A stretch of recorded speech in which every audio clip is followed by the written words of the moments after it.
bagong low pressure area o LPA kinilala na ng Pag-asa. Malawakang ulan asahan sa Visayas at Mindanao. Magandang araw Pilipinas, ito ang Pilipinas Weather ngayon. Narito na ating update sa panahon. Kung bago ka lang sa ating channel, please like, share and subscribe para lagi kang updated sa panahon. Salamat sa inyong suporta. Mga kababayan, ngayong araw ng Martes, February 3 na, isang sama ng panahon na matagal na nating binabantayan na may mataas na convergence ay opisyal ng kinilala ng Pag-asa bilang isang low pressure area o LPA kahapon. Ang sistemang ito ay namataan sa layong 1,495 kilometro silangan ng Davao Oriental at nasa labas pa ito ng ating Philippine Area of Responsibility o PAR. Batay sa ating mga naunang ulat, mula bukas, February 4 hanggang Sabado, February 7, inaasahang magdadala ito ng malawakang pag-ulan sa Eastern Visayas at malaking bahagi ng Mindanao. Kahit hindi pa ito ganap na bagyo, patuloy pa rin itong mararanasan at mararamdaman sa mga lugar na yan. Isa rin itong malinaw na sinyalis na unti-unting pag-angat ng init mula sa Southern Hemisphere na papagitna na sa tropiko. Isang indikasyon na papasok na tayo sa tag-init pagsapit ng katapusan ng buwan. Kahit patuloy pa ang epekto ng hanging amihan at shear line sa ngayon. Sa kasalukuyan, wala pang malinaw na indikasyon na ito ay magiging isang malakas na bagyo o ganap na tropical depression sa loob ng linggong ito. Gayunpaman, hindi pa rin natin inaalis ang posibilidad na bigla ang paglakas o rapid intensification lalo na sa oras na pumasok na ito sa ating Philippine Area of Responsibility o PAR na posibleng mangyari ngayong araw. Paalala mga kababayan, ang pinakamalaking banta sa ngayon ay hindi malakas na hangin kundi ang malawakang at tuloy-tuloy na pag-ulan dito sa ating bansa na maaring magdulot ng pagbaha at landslide lalo na sa mga lugar na ilang ulit nang naapektuhan ng pag-ulan nitong mga nagdaang linggo. Kaya naman itong binabantayan natin ngayon ng ilang mga weather model ay isang low pressure area na tinatawag o LPA na matatagpuan sa bandang timog ng Guam na kasalukuyang magdudulot ng paulit-ulit na ulan at malakas na hangin at mahanging kondisyon sa Mariana Island. Meron na ring rainfall advisories para sa ilang mga lugar. Sa ngayon, hindi pa ito pinapangalanan, ngunit may posibilidad na pansamantalang umabot ito sa tropical depression strength. Gayunpaman, malakas pa rin ang northeast monsoon o hanging amihan at may shear line sa hilaga ng sistema. Ito ang maging maaring sanhi ng kung saan ang paghina o tuluyang mag-develop ito bilang isang malakas na bagyo. Dahil sa kombinasyon ng low pressure area o LPA at shear line, nakikita natin ang pagdami ng ulan sa silangang bahagi ng bansa, partikular sa Eastern Visayas at Samar, kung saan naiipon ang moisture habang nananatili pa sa silangan ang sistema o ang cloud cluster na ating binabantayan mula pa kahapon. Ayon sa Global Forecast System o GFS, European Model o ECMWF at ang ICON Model, mula bukas hanggang Sabado, inaasahang magiging mas organisado ang low pressure system na may malakas na hangin sa hilangang bahagi ng sentro nito dahil sa banggaan nito sa hanging amihan. Kahit limitado ang lakas, maulan at mahangin pa rin ang magiging epekto nito sa ating bansa. At pagsapit ng Martes hanggang Miyerkules sa Eastern Visayas at Northeastern Mindanao ay posibleng katamtaman hanggang malalakas ang pag-ulan. At malaking bahagi ng Mindanao ay patuloy na uulanin at magkakaroon ng localized thunderstorm. At sa lugar ng Cebu at sa mga karatig lugar na ito ay posibleng pagtaas naman ng ulan. Mula 20 hanggang 50 mm na buhos ng ulan sa ilang lugar na maaring magdulot ng localized flooding. Ang pinakamalakas na ulan ay inaasahan sa hilagang bahagi ng low, lalo na sa Siargao at Tacloban dahil sa pagsanib ng low pressure area o LPA at shear line. May ilang modelong nagpapakita ng mas mataas pang rainfall values na maaring sobra ang estimate pero dapat manatiling alerto po tayo.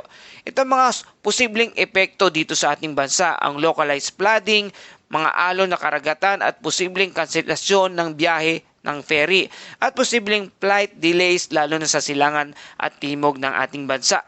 Samantala sa hilaga ng shear line, kabilang ang Northern Luzon ay mananatiling malamig, mahangin at kadalasan tuyo ang panahon dahil sa patuloy na epekto ng hanging amihan. Kaya mga kababayan, patuloy po tayo mag-antabay dahil meron naman tayong isang bagong low pressure area o sama ng panahon na kasalukuyang nabubuo sa labas ng ating Philippine Area of Responsibility o PAR at posibleng tuluyan ng itong pumasok ng PAR sa loob ng 24 oras. Ayon sa pinakahuling pagsusuri ng mga weather models, unti-unti itong kumikilos papalapit sa silangang bahagi ng ating bansa at partikular dito nga sa silangan ng Mindanao.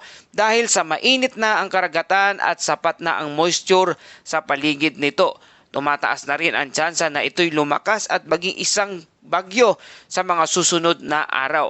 At kung magkagayon naman mga kababayan, ito ang unang bagyo ng Pebrero na tatawagin naman itong bagyong Basyang at magiging isang ikalawang bagyo naman ngayong taong ng 2026. Gayunpaman, patuloy pa rin nating minomonitor ang interaksyon ng northeast monsoon o hanging amihan, pati na rin ang posibleng shear line na maaari makakaapekto sa bilis at lakas ng pagdevelop ng sistemang ito.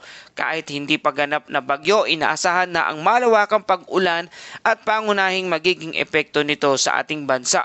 Partikular na dapat maging alerto ang lugar ng Visayas, Mindanao, lalo na sa silangang bahagi at pinapayuhan ng ating mga kababayan sa mga nabanggit na lugar na maghanda sa posibleng epekto sa nagbabadyang sama ng panahon o parating na bagyo, kabilang ang katamtaman hanggang malakas na pag-ulan at posibleng pagbaha at landslide sa mga flood at landslide prone areas. Maalon na karagatan at maaring makaapekto sa biyahe at bangka. At para sa ating heavy rainfall outlook ngayong araw, patuloy nating binabantayan ang malawakang pag-ulan.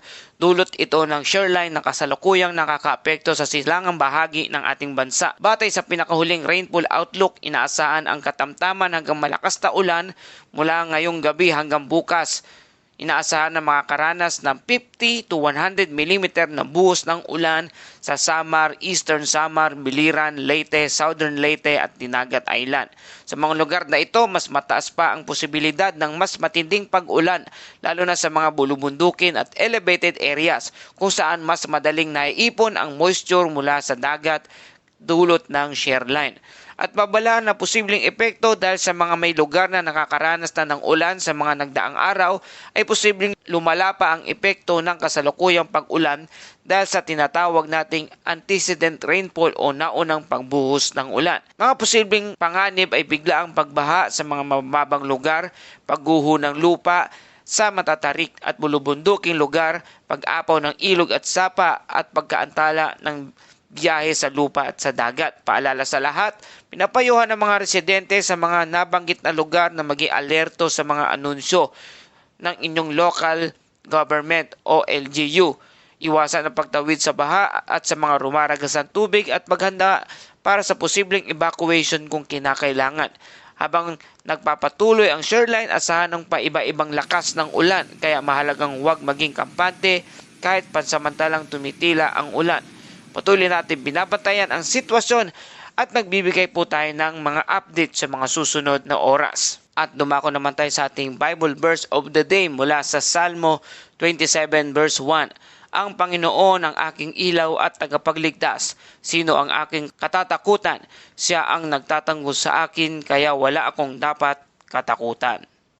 Mga kababayan, sa gitna ng mga balita, may bagyo, ulan at babago-bago ng panahon, pinaalalahanan tayo ng salita ng Diyos na hindi kailanman nawawala ang kanyang presensya. Maaring maguho ang paligid, maaring hindi tiyak ang mga darating na araw, ngunit ang Panginoon ang ating ilaw. Siya ang gumagabay, nagbibigay ng lakas at nagtataboy ng takot. Ngayong linggo, piliin nating magtiwala kaysa mangamba at manalig kaysa matakot, sapagkat ang Diyos na naglalagay ng hangganan sa dagat ay siya ring kumukontrol sa ating mga buhay. Manalig, maghanda at magtiwala tayo sa Diyos. At siya po ang ating update sa panahon. Kung nagustuhan nyo ang balitang ito, please like, share, and subscribe para lagi kayong updated sa ating panahon. Salamat sa inyong patuloy na pagtutok at pagtangkilik dito sa ating channel. Ito ang Pilipinas Weather ngayon na lagi nagpapaalala, maghanda, magiligtas, mag-alerto. Ingat tayong lahat.